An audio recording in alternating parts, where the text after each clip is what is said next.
Welcome to A Better Chance for Youth television show with your host Monique Robinson, where we highlight, celebrate, and recognize students from all over the country who are doing great things in the classroom, community, and athletics. Every student deserves an opportunity for hope and a future. So let's celebrate our students, the next generation of teachers, engineers, entrepreneurs, and future leaders. Join us on another incredible segment of A Better Chance for Youth show with your host, Monique Robinson.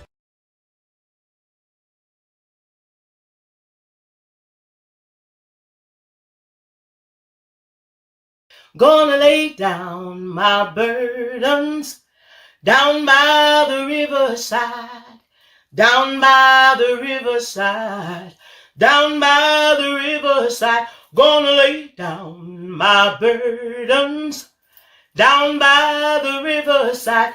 Gonna study war no more.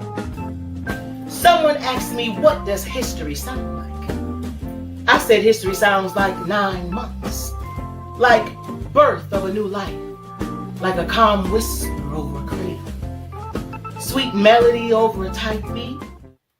It doesn't mean a thing if you ain't got that swing. History sounds like Ella, like jazz, even when we're beaten, black and bruised, backs bent back, barely breathing. History still somehow sounds like the blues. Sometimes I feel like a motherless child. Sometimes I feel like a motherless child. Sometimes I feel like a motherless child. A long way from home. A long way from home. History sounds like Harlem, like Duke, like Marcus, W.E.B. Du Bois, Langston, Mamie Smith, like survival, like the hums, bongos, like clicking of a railroad track. It sounds like old Negro spirituals. Swing low, sweet chariot, coming for to carry me home. Swing low, sweet chariot, coming for to carry me home. Celebration in safe houses, it sounds like Harriet underground maps to Freedom Land, where freedom ain't so free. Sounds like 1913 and everything in between. The beats of women marching like the banging of a glass ceiling. We walk with shards on our knuckles and in between our fists. I ain't gonna let nobody turn me around, turn me around, turn me around. I ain't gonna let nobody turn me around. Gonna keep on walking, keep on talking, marching up to freedom land. Keep your glass slipper. A woman not supposed to do no heavy lifting. We belong in the kitchen, in the house, in the Senate, in the Oval Office. History sounds a lot like Shirley, like Michelle, and now Kamala, unbossed and unbossed. Sometimes history is a silent moving powerhouse. Sounds a lot like the clipping of Jim Crow's wings. History sounds like Dr. Martin Luther King, like Booker T. Washington. History sounds like unsung heroes we didn't hear much about. She sounds like Johnson, Vaughn, and Jackson. Black women being out of this world and staying behind chalkboards. These figures are still undercalculated. Sometimes we forget that we are history. Days we wake up and don't hear the history within us. Days where little black girls and boys forget to listen to the magic pumping through their veins. History sounds a lot like you. The beautiful, the black, the gifted. The beautiful, the black, the gifted. The beautiful, the black, the gifted. The beautiful, the black, the gifted. You.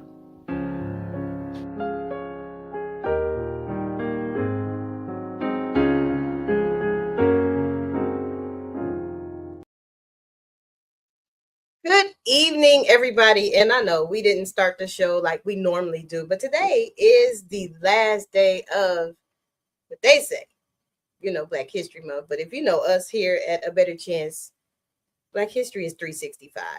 So welcome. Today we actually have two guests, and we are going to be discussing a very relevant topic. And I will be joined with some of my board members because sometimes we just have to come on here and have these discussions.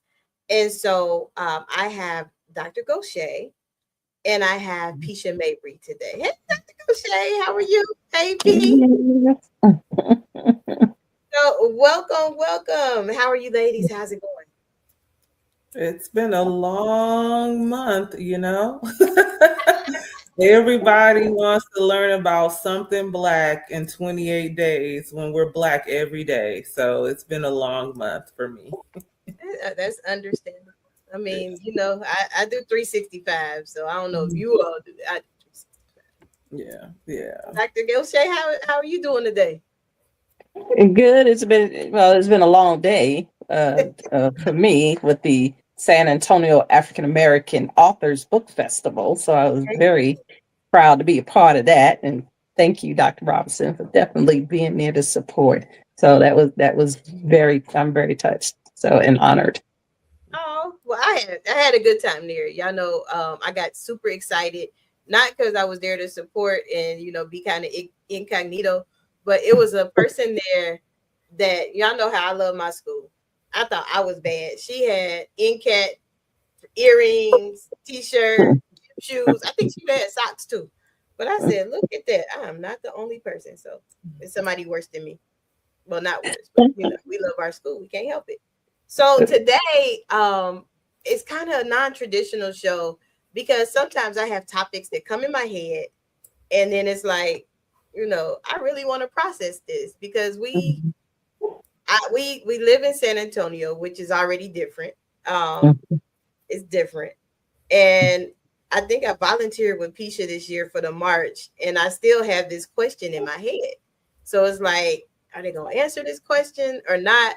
So I said, let me poll my board and see who is willing to actually have a discussion with me.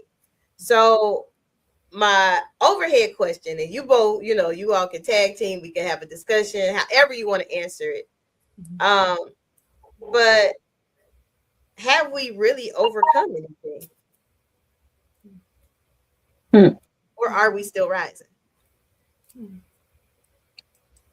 Well, I would say, I believe we celebrate the milestones, that has come, all the way from the election of President Barack Obama, first president of the United States, and then to have Kamala Harris to be the very first elected vice president of the United States.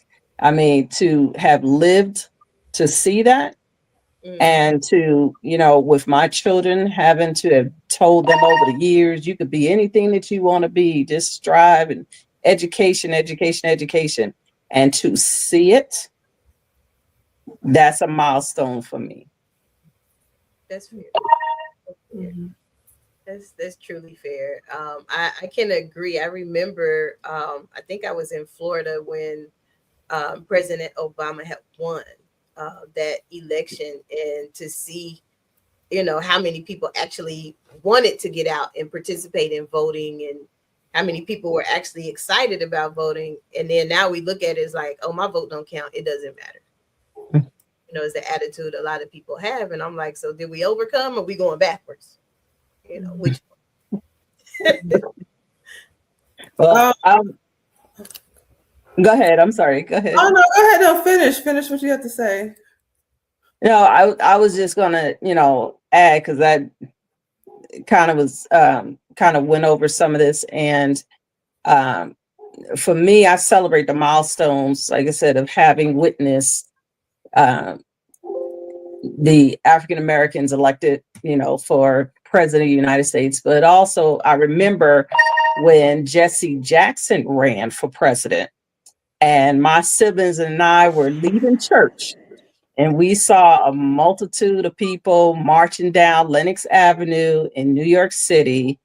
And I'm just elated that I was, now to be a part of the voting process, of seeing, like I said, the first woman to be vice president, even though we should have been able to have Kamala Harris as the president, but, we still rising. So we got a ways to go.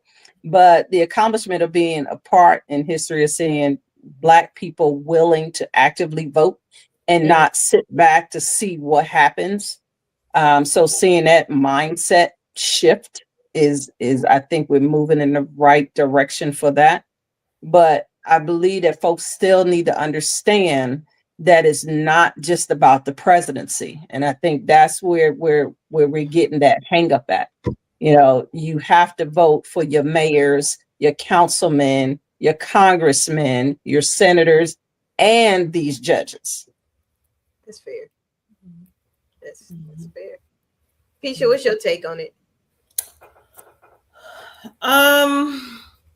Have we overcame? Honestly, no. I think what happens is that we look at these milestones and they use it against us. When all honesty, we have to think about the fact that everything is being reversed, and it's not even my mom's lifetime that these reversals are happening. We're talking about, laws and acts that were passed maybe 60 years ago, and the fact that it's still happening. I think people fail to realize when we think about emancipation that it was in 1865, right? Mm-hmm. And then we had the Civil Rights Act, in 1964? So pretty much a year. But you're talking, 100 years. So you're talking about 100 years of Reconstruction. You're talking about 100 years of Jim Crow. And they passed this law, and then less than 60 years, let's say, now they're reversing everything. And they're reversing it because of this idea of milestones, right? Well, y'all had the Black president, y'all have billionaires, y'all have these things. We no longer need to offer these programs to you. And now that we know in this day and age, particularly Black women, even though we're one of the most educated populations, we're also the ones who are losing jobs at a rapid rate, right? Our education system for our Black babies is shot. We know that. We know that the incarceration rate is still high because America believes to have a slave class regardless. And so it makes me nervous when we say that. And I think about the first time that I attended MLK March in San Antonio, because we have the largest march in the nation. And I remember this is 92 or 93, and they were singing "We Shall Overcome." And my mom was like, but we overcame. Why are we still singing this song?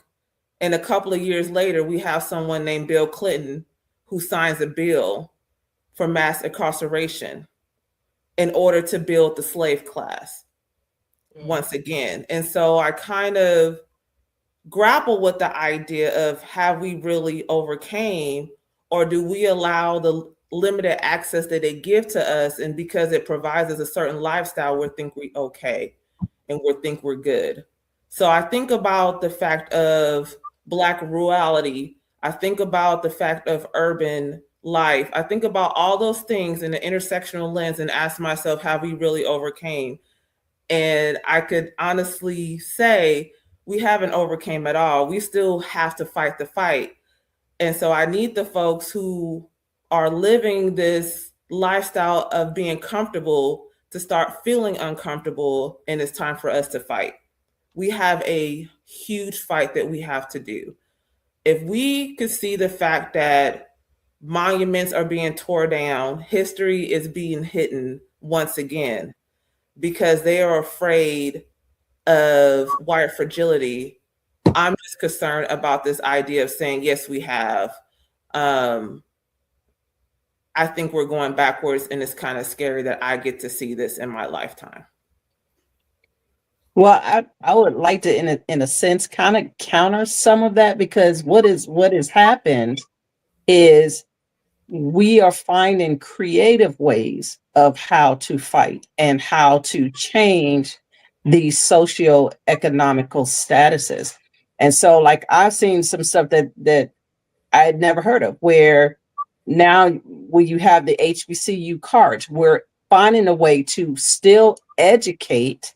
And so now where the education should start at home, well, if you're buying those HBCU cards, right, then you're telling your kids about history. And now they can in turn start educating some of the teachers as well.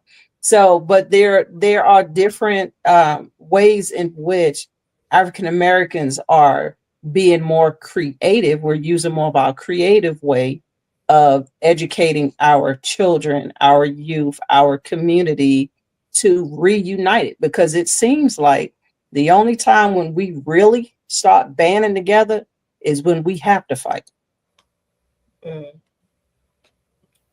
I think we're talking about a percentage of African Americans who have access to that. And I think that's what bothers me. That's why I said we have to look at an intersectional lens, right? We have to look at the social economic status of things.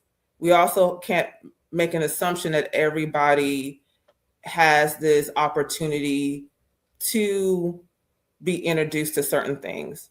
And so I think that's what is scary for me in knowing that. So when I go into these schools and I see the disparities between different districts or even within the districts, I'm concerned about it, right? I'm concerned about the fact that three main school districts in our city are closing down schools, and particularly that serve Black students. I'm also concerned about certain schools that mission is to serve Black students are either closing, or they're not actually serving Black students at all, or they're not even giving Black students the opportunity to even learn about somebody simple like Martin Luther King or Rosa Parks, just because they are afraid that they'll be shut down, or they are afraid to not have money to continue the school. That's concerning. I get it that we have creative ways, but Black folks always been creative, have always been entrepreneurs. We literally built this city. The reason why we have San Antonio Independent School District, because of a Black man who helped develop public schools, right? If you look at the Green Book and you see all those businesses, we've always been that way. My concern is the fact of we forget because we get access to things. We forget the fight. And so sometimes when it is not directly affecting us, then we don't do anything until it's too late. And I don't want our people to wait too late to do something about it. We're lucky that we live in a city with Democratic mayors. Think about if we were in a city where it was Republican mayors that were pro-Trump, and we had to really kind of deal with like sundown town mentalities. We don't have that problem.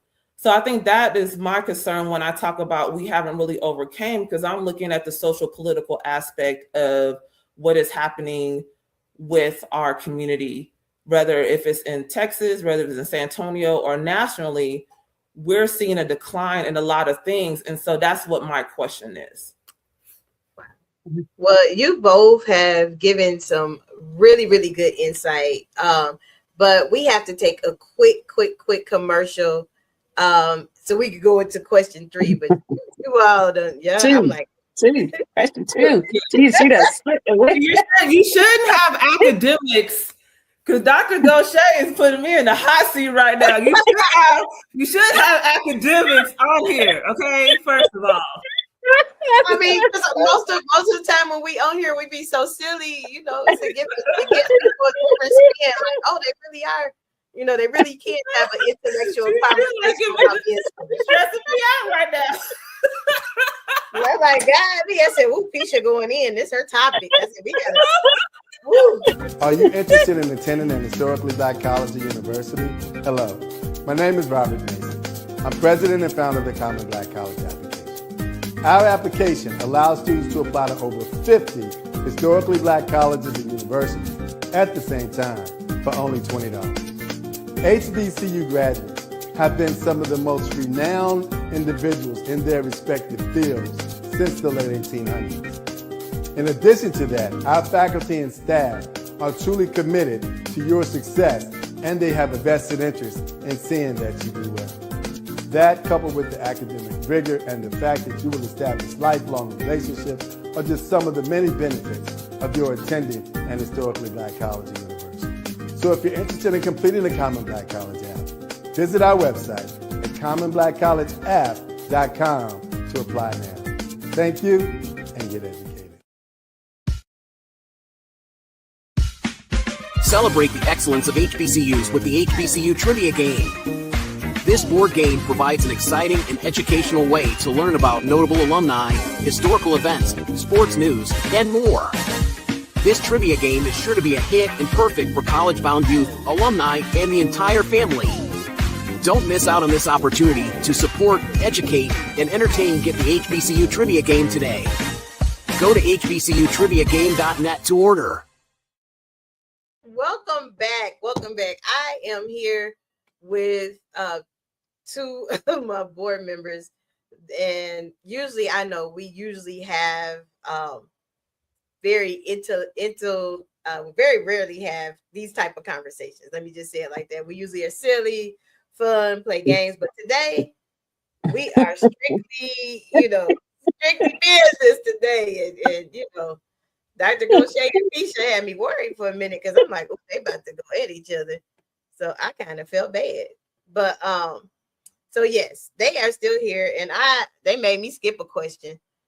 And I can't, y'all know I get to pushing buttons and then I can't see nobody. So I don't know what I did. Okay, there go Doctor. Okay, there she go. I'm about to say, I done lost them. So y'all got me tongue-tied today. So yes, I did skip question 2, probably because y'all answered. Yeah. And then, you know, that conversation that got so good, y'all done made Penda show up to the party. So I was like, what is going on? So let's welcome hey everybody.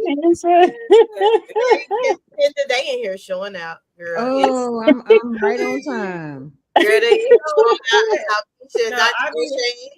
I need America to know that Monique did this on purpose. Like, America, Monique, that I was off on that question. So, I mean, you know. These ladies I'm like, y'all, we on the same team. We on the same board. What's going on here? All love.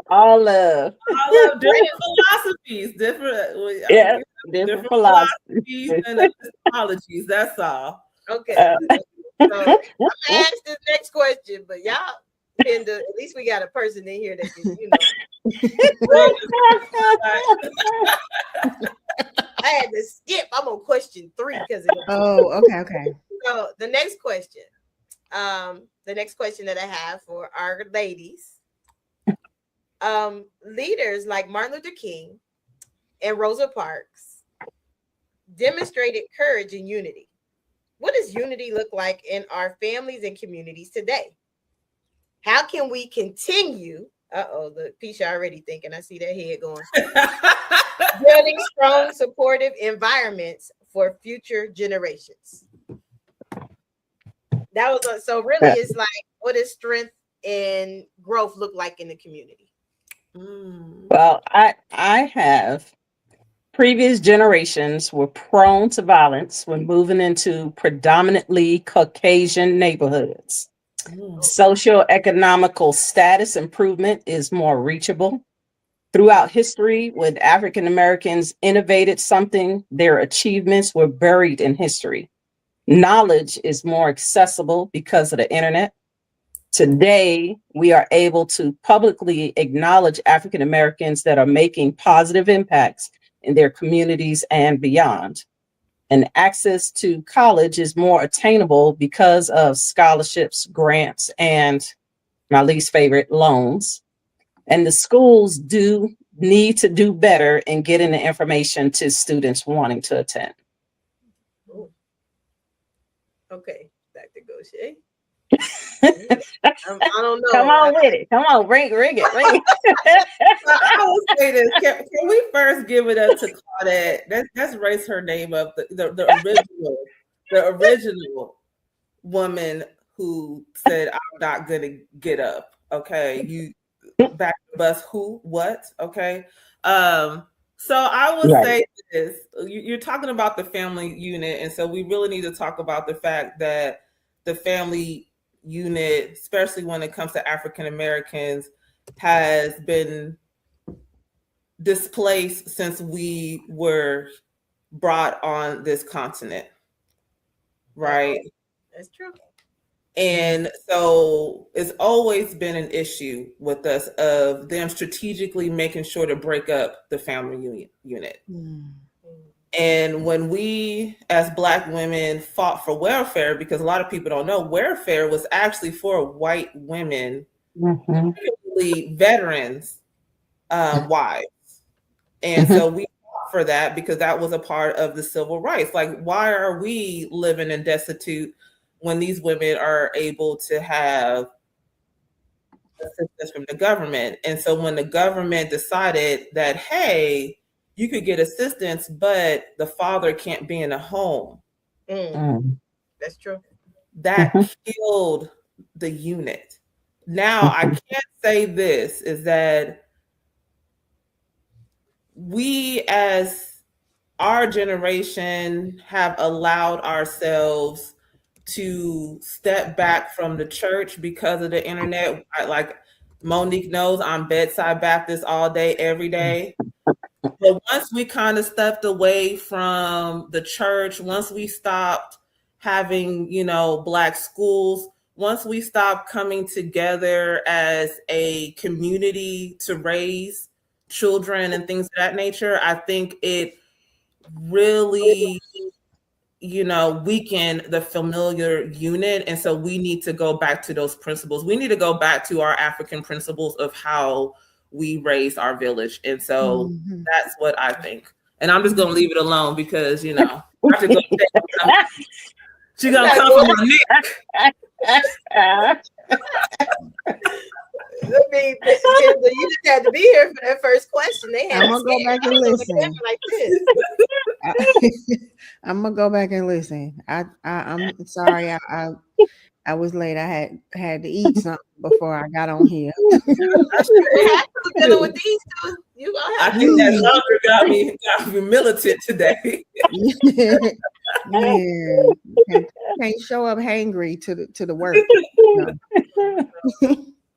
But what does unity, growth, and strength look like today? The first thing that came to my mind was Jasmine Crockett. I think about all these other women that, Rosa Parks and Claudette and all these other women that have been, Mary McLeod Bethune and, Shirley Chisholm, and so many women who did so many things, and we don't say their names enough. So what they did was they found how to utilize their skills and their talents to bring us together. And I think we need to do more of that. How you build a whole college from sweet potato pie that is still in existence today is amazing to me. And Dorothy Height was married to the movement. She said she never wanted to get married because it was too much work to be done. I think that today in 2026, it looks like what we're doing right now. Unity looks like we're putting our heads together, we're cracking jokes, but we serious about the work that we do. So when we get in the room, we know that we're not leaving anybody the same. Sometimes we show up and we ruffle some feathers. Sometimes we show up and we have everybody cracking up. But I think it's important because that's in the small pockets, that's where the magic happens. And the magic spreads as a result of us getting together. That's what the strength looks like. That's what the unity looks like. And for growth, I think we definitely can be more vocal, more visible, more supportive of each other. I'm not out there like rah rah sis kumbah like I should be for all the things. I got Dr. Monique up here writing 10 songs a day and publishing 25 books a month. You know, Dr. Gaucher is out there at authors events. Pisha is changing lives. We got Dr. Anthony, Dr. Popcorn. He's doing these amazing things. And I think it's important for us to acknowledge that about each other and acknowledge what we're doing well, especially because our history is being erased slowly but surely. Yeah. Good question. I will say this, something that Penda said that kind of triggered something for me, and the fact of we need to pay attention to how these kids are really doing this social movement right now. How they're utilizing the internet. I know here in San Antonio, they're the ones who are walking out and protesting against ICE and all other things that are happening. And I think what hurts my heart is when I look at the comments on social media of 40 and 50 and 60-year-olds laughing at these kids, or this is stupid, failing to realize that your parents did this. Right? Or this was done so that you could have certain rights. And so whenever I see these kids just walk in, I'm like, I'm cheering them on. You know, like, hey, y'all need some water. Like, let's do this. You know what I mean? So why? It's just a pizza. Yeah, like let me get you some pizza, baby. Like it's very much comforting to know that they are calling us out. And I love it, and I'm excited about it. And it's like, yeah, keep going. Yeah. Okay, so I got another question for y'all because y'all did good with that one. Okay. And y'all didn't scare me like the first one. What are you talking about? Like, the first one, I was like, Pisha about to go look for Dr. Gaucher. No, I would look for Dr. Gaucher to help me with chapter 2 of this dissertation. That's what I was looking for. Dissertation. Yes. All right, y'all. So the next question is, Black history includes achievements in education, business, faith, arts, and leadership. Where do you see Black excellence making a positive impact today? How can we encourage young people? Y'all know I love inviting young people to see themselves as part of this excellence. Because some young people, they don't identify because colorism is real. I'm just gonna name the elephant in the room. I really cringe at that statement when kids say that, but I'm gonna say this. This is my response to your question. Now, back in the day, we used to eat at the tables as a family. The neighbors looked out for each other. Discipline was not go sit in the corner and reflect on what you did wrong. Talking back was unheard of. As children, we played games outside. We watched family sitcoms like The Jeffersons, What's Happening, Good Times, etc. We played hopscotch, double dutch, red light, green light, etc. We handle conflict by talking and occasional fistfights. Yeah. Not as much gun violence as it is today. Toughness did not equate to you shooting someone. As a community, parents need to be parents. Babies need to stop having babies. We need to continue to support and educate our youth. We need to encourage one another by spending money in our own communities and teach our youth about finances and building legacies. I don't know. Pisha, she got Pisha just sitting there, so I'm scared to call him Pisha next. Like, come on. Keisha thinking, come on. Okay, so there's a generational gap there. Okay. So, you calling us old? Are you calling us old without saying we old? Is that what you're doing? I'm not saying we're old. I'm not saying y'all old at all. Y'all were born in the 70s. I was born in 77, Pisha. I was born in 77. It's still different. It's just like people who were born in like 88 is like it was very different if you was born in 82, right? So I will say this. I love you, Dr. Boucher. I really do. This is so funny. What you said is what my grandmother said about Not grandmother. No, seriously. Right? I'm playing. Go ahead. No, I'm thinking about it, right? Like I'm thinking about the fact that 90 kids, they said the same thing. There's literally documentaries in the late 80s showing young girls having babies, right? And this issue of it. And so it was always like, babies are having babies and there's so much violence. I mean, we had Boys in the Hood and gangster rap. We had all the same things. And so we have to kind of recognize the fact of what did we do or what did we not do to stop that cycle from happening? Because I remember hearing that as a child, and I was privileged. I was privileged to be raised in a salon atmosphere, so I was always in grown conversation. I knew how to be seen and not heard, right?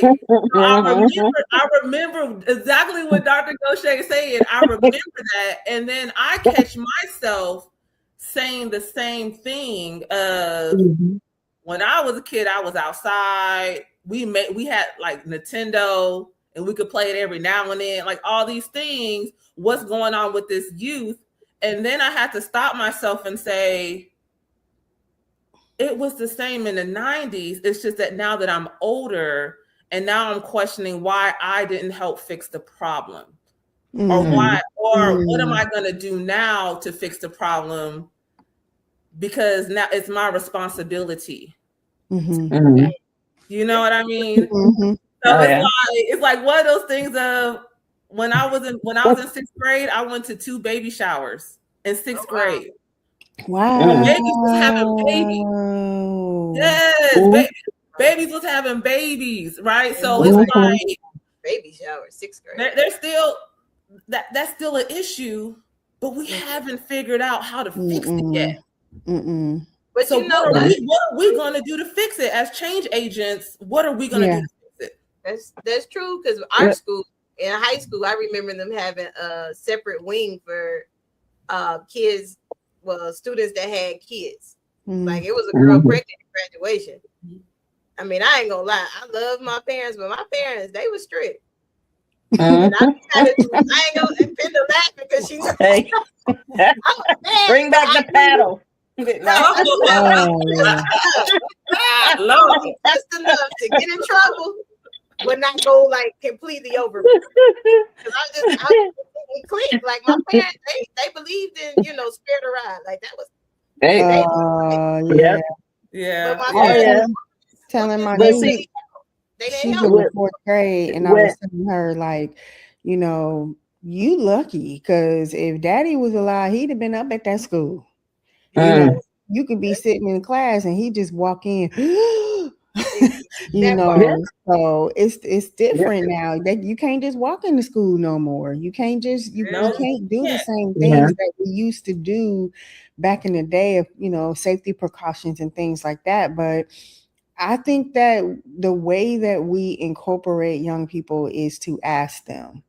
And the interesting thing is, some young people, I remember a couple years ago, somebody's like, why are we off on Martin Luther King Day? What he ever do for me? I'm like, girl, Right.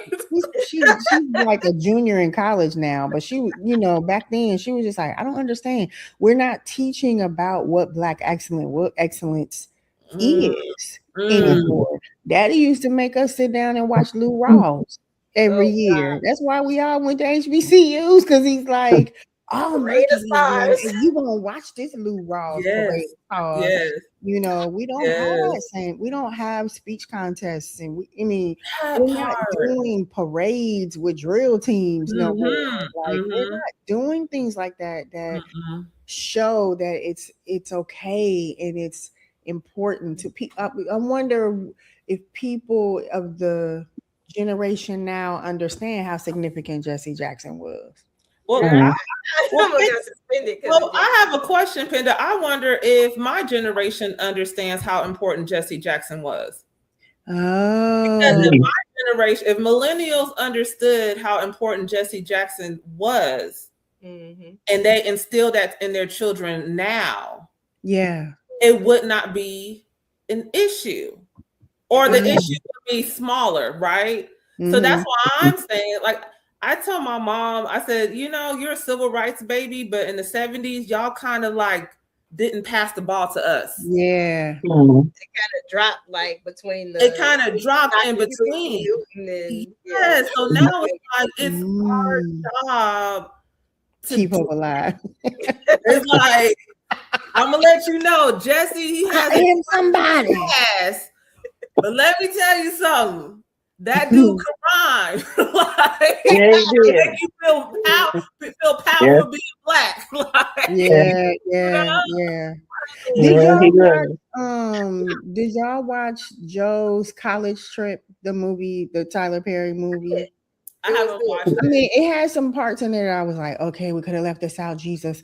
But the part about the grandson like being so desensitized to everything black. Yes. And That's what I'm not talking about. That understanding part. why Morehouse was was an important school to even consider. Oh, I don't want to go there. I'm gonna go, until he got around his people and got around the community and began to understand, like, this is who we are, this is what we've done. And I think that's what's missing. That's how yes, thank you. I couldn't remember what it was called.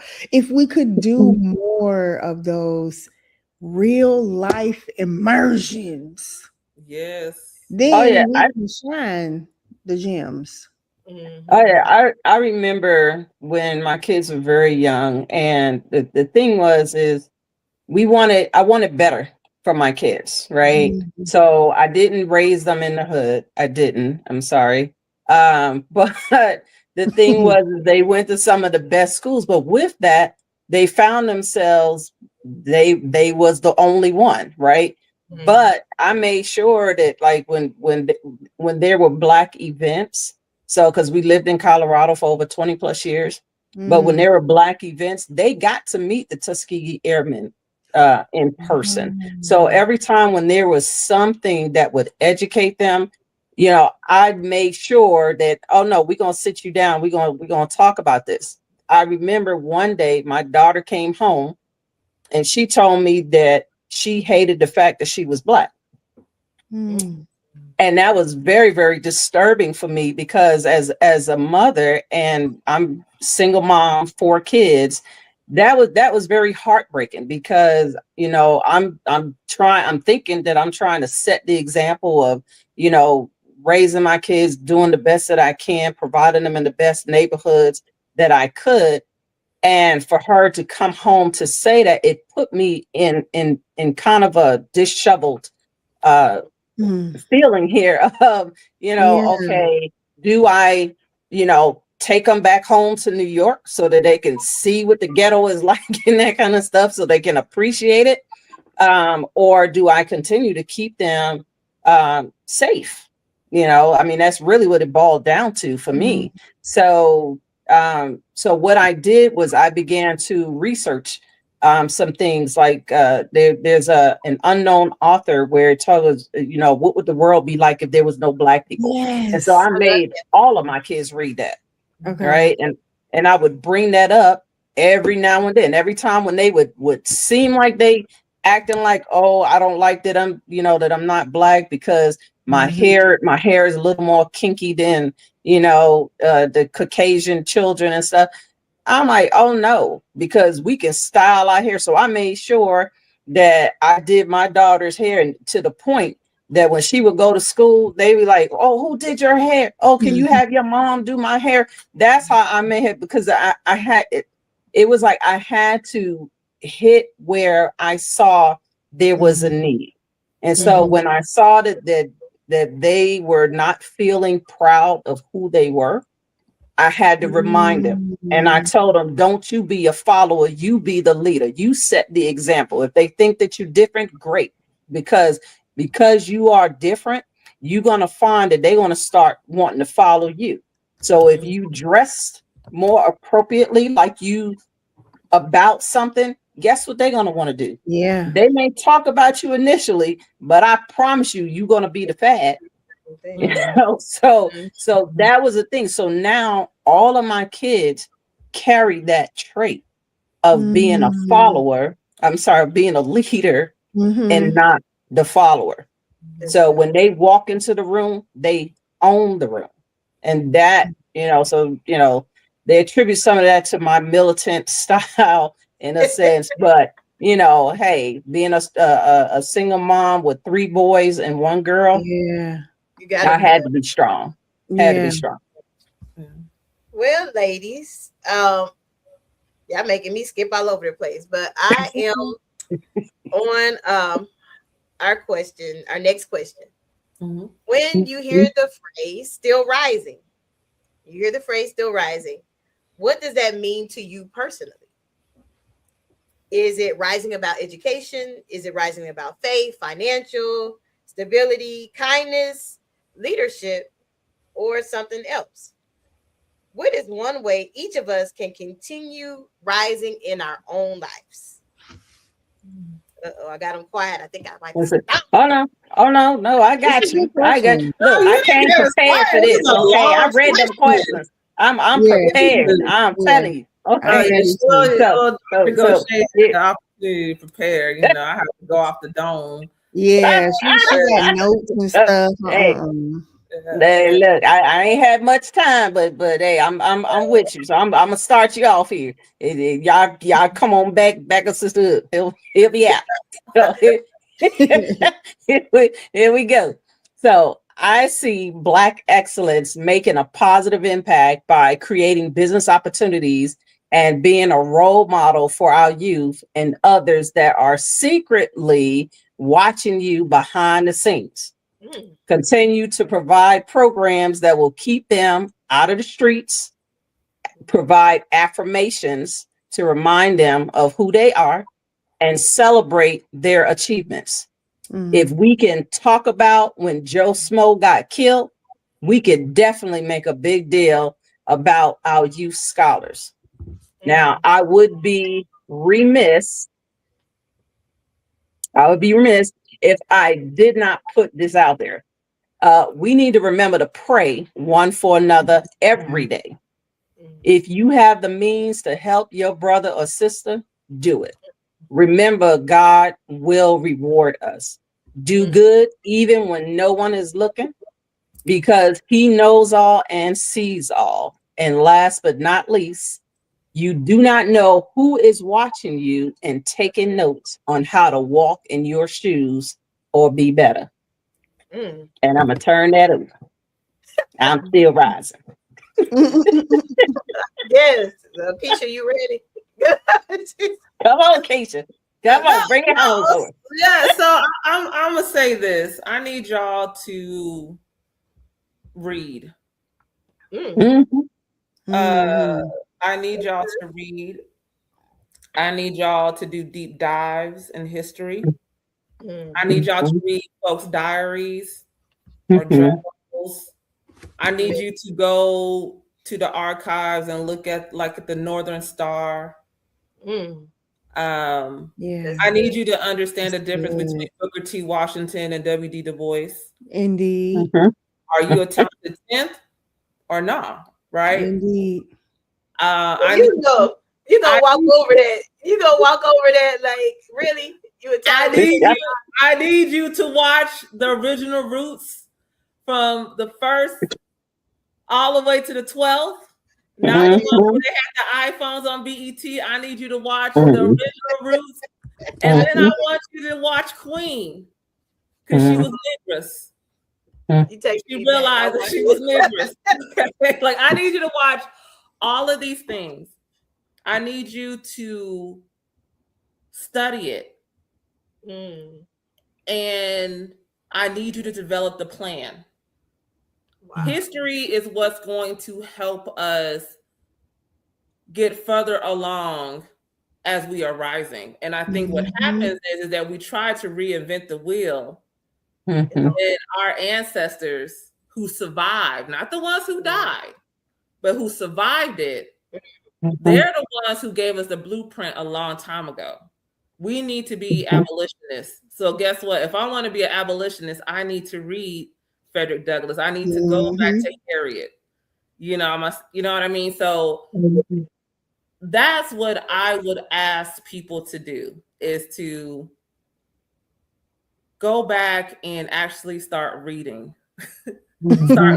Go to the archives, man. I mean, when Penda was talking about Bethune and she's talking about Heights, you know what I mean? And I'm even going to talk about one of her founders, Myra Davis Hemings, right? And I think about what Myra did, not just on the Howard campus, but what she did in San Antonio, and how she built the legacy here.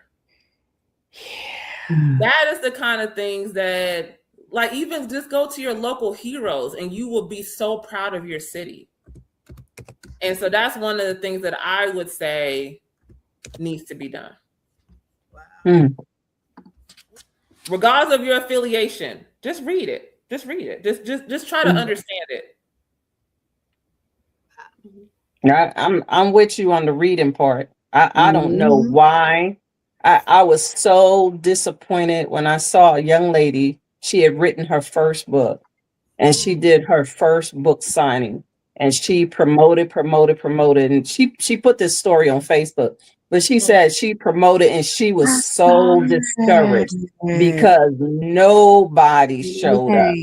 I mean, I felt so bad for her, but I did send her some tidbits. Like I said, I'm still going to be in that education arena. I'm going to educate. I'm going to tell you, if you slipped up on that, if I know better, I'm going to do better. And so what I'm going to do, I'm going to share that with you too, so you can do better as well. And that's what I did with that young lady. So, and she did, send a feedback to me and tell me, thank you.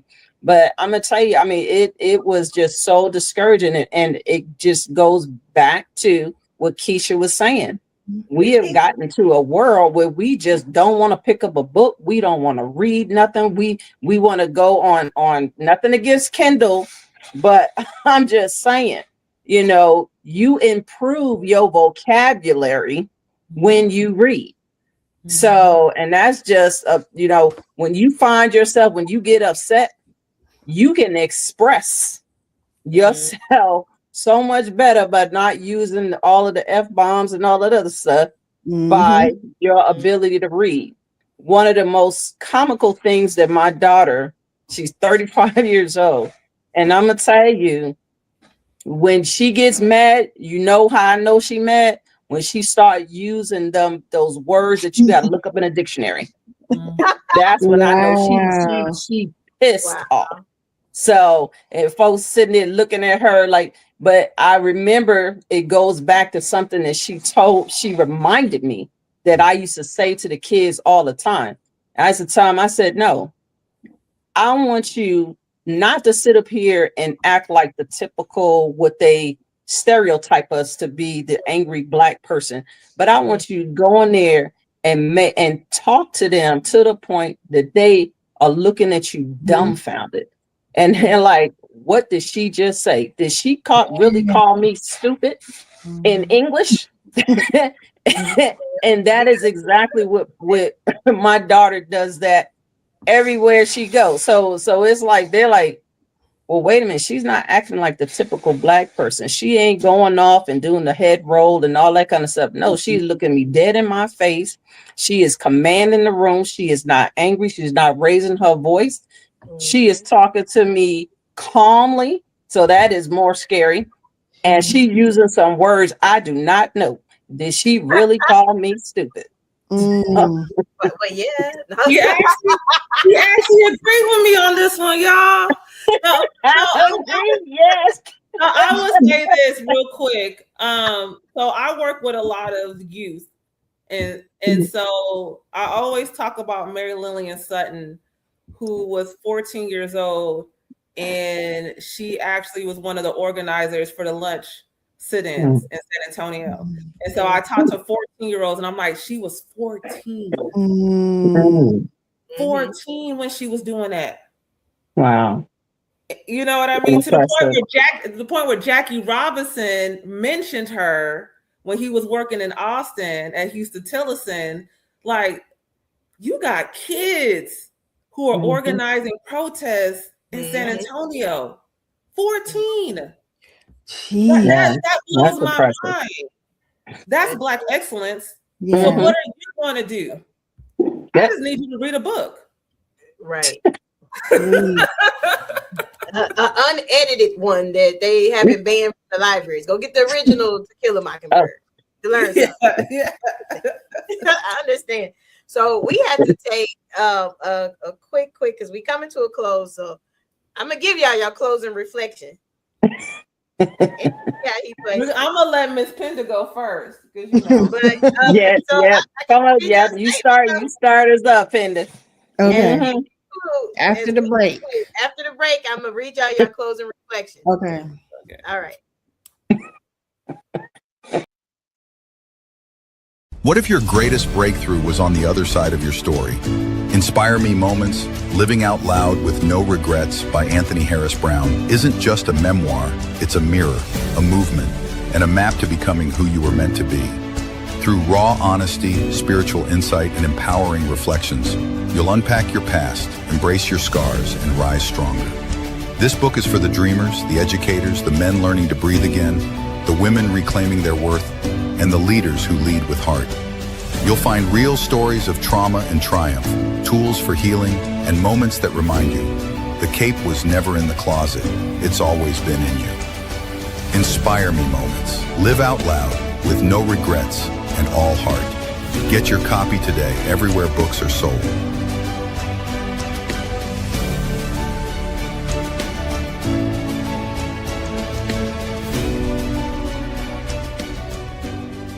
Looking for inspiration, motivation, and the good news of Jesus Christ?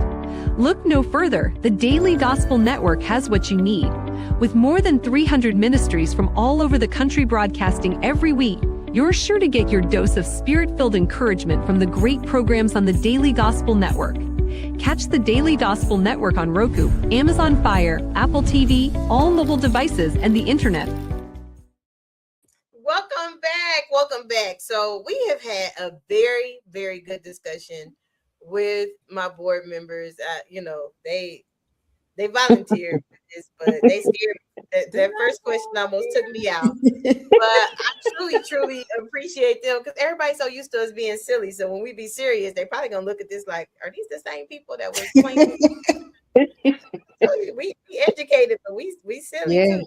So as we conclude, let us remember, we honor those who come before us. We appreciate the progress that all of them have made. And we commit to continuing the rise together.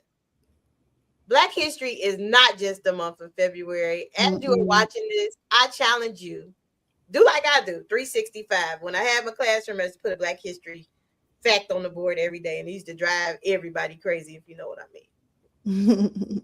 But as we go, I want each of my guests, my lovely, powerful guests that answer these questions. I'm sitting there like, they took me to school. I want you to answer the question that we pretty much discussed today. Have we overcome, or are we still rising? Have we overcome, or are we still rising? Some people don't even know who Maya Angelou is, but I'm going to leave you with some words of wisdom. You may write me down in history with your bitter, twisted lies. You may trod me in the very dirt, but still, like dust, I'll rise. We are still rising. Really, I heard somebody tell me today. She said, Penda, there are going to be people in your life who are like rocket boosters. She said, they are the ones that are designed to elevate and help you get to the next level. But when you get there, they fall off because they're not designed. Everybody can't go with you where you're going. And when you get to the atmosphere and get everything that you're praying to God for, you go back down, come back down to earth, and you become a rocket booster for somebody else. So I want to pass that on because that's what somebody said to me today, and it really resonated with me. Because I'm in this season in my life where it seems like all my relationships are changing with people, but I'm trying to go higher. And as I rise, I know that the people around me are rising too. We are still rising. It's not going, we cannot go back. We won't go back. We won't go back. We cannot go back. We are continually rising, and we have to want to keep, nobody should want to stay the same or live the same way. If you do and you're comfortable in that, it might change if you get exposed to something you've never experienced before. Wow. Good one. So true. Good one. So true. So true. That was good. So, yes, it was. Yes, it was. I like that. I like that. So, Keisha, you want me to go? You going? I say her name is Keisha. I'm waiting. It's Keisha with a P. I'll say this since we're doing poems and stuff. Come on. This was a great song. Oh God. From a movie of Sister Act 2. Oh Lord. If you want to be somebody, if you want to go somewhere, yep. You want to go somewhere, you better wake up and pay attention. Y'all, if you are not woke, you need to wake up. Yes, ma'am. Pay attention because things are happening, and y'all wait. Y'all wait till it's too late. Yeah. Like this healthcare thing. Oh my God, my healthcare tripled. We knew that back in September that it was gonna triple. Now all of a sudden you see the bill. But if you was paying attention and you knew what was going on, there could have been some little things that we could have done. That's what I need y'all to do. I think about Monique calling me about a certain board member at a school district who literally said, we're going to take this school district back. Yeah, and then what, 6 months, the Black superintendent is terminated? Yeah. Come on, pay attention, wake up. Good. Bring us home with a poem or a song, Dr. Gaucher. Come on. Nice. We ain't gonna bring the book out there. We won't do that. I'm gonna take it light. Okay. So here we go. Personally, still rising means never stop learning, keep pushing through the roadblocks, keep my head up, keep improving my strengths and reduce my weaknesses, stay in the fight, and always remember my why. I believe rising is a facet of each of those categories. I feel whatever you are most passionate with is where you need to continue to rise. And one way I feel to continue rising in my life is when I know better, I must do better. So good. That was so thoughtful. That was thoughtful. That was so thoughtful. I had to come up something from the dome, and she's like, taking us back to Sister Act. You got Pinda starting out, with her, I'm like, I can't even keep up with them today. Oh, shoot. With them. So, but honestly, from the bottom of my heart, I thank you all ladies for coming on, sharing your voices, your thoughts. I told y'all my board members out the gates. They are entertaining. I love them to life. I literally love them to life. So thank you all. So my take on it is, I agree with you all. We are still rising. But as Keisha said, if we don't wake up and pay attention, don't wake up and pay attention, we may be going back. So as we close African American History Month, we are now, that's why I have, we got all female squad, because we are going into Women's History Month. Can y'all believe that? Yes. Amen. So, I'm excited for this year, this Women's History Month, because I will, and I'm going to challenge other people to do it as well. Start celebrating women who are impacting your life. I usually start off Women's History Month with just showing a picture and writing a bio of something exciting that a woman is doing, because we don't celebrate each other enough, because sometimes that self or jealousy get in the way. And it should, we rise by lifting others. That's my take on it. So again, you have been watching A Better Chance Television. My board took over the show today. I appreciate them all. They scared me at first, but I appreciate them all. But definitely like, share, comment. Also, don't forget our events that we have coming up, because y'all know it's our board president and my birthday in May. Make sure you get your tickets for HBCU Community Awards, People's Choice Awards. This year we have our first class of icons. I'm so excited about that. And then we also have our registration for our send-off. Yay! So you are a vendor, you got a high school student, anything like that, please sign up. That's like my favorite event, other than my birthday, that I celebrate the whole entire month of May with. But please sign up for the send off, because this year we might even have a majorette battle. It's in the works. Since the parents lost last year, I don't have a team to choose. I'll get out there and be a majorette. See how that works. Jesus Christ. Oh, Lord. Pastor being gay. Yeah. Pastor being gay. Yeah. Because I know I'm going to need it. You know what I mean? Y'all can't be serious for 5 seconds. But it's been fun, but we are out of here. Like, share, comment. And if you are interested in any of the events, let us know. You can inbox, email, definitely follow the newsletter. But thank you for your time. Until next time. Bye, everybody. For inspiration, motivation, and the good news of Jesus Christ, look no further. The Daily Gospel Network has what you need. With more than 300 ministries from all over the country broadcasting every week, you're sure to get your dose of spirit-filled encouragement from the great programs on the Daily Gospel Network. Catch the Daily Gospel Network on Roku, Amazon Fire, Apple TV, all mobile devices, and the internet. Tune in to A Better Chance for Youth television show with host Monique Robinson on the Daily Gospel Network, the television show dedicated to highlighting incredible students on their quest to change the world.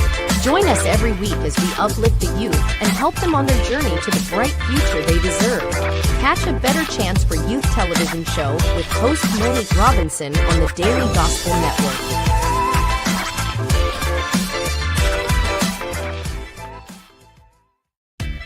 Thanks for watching A Better Chance for Youth television show with your host, Monique Robinson. The television show where we highlight incredible students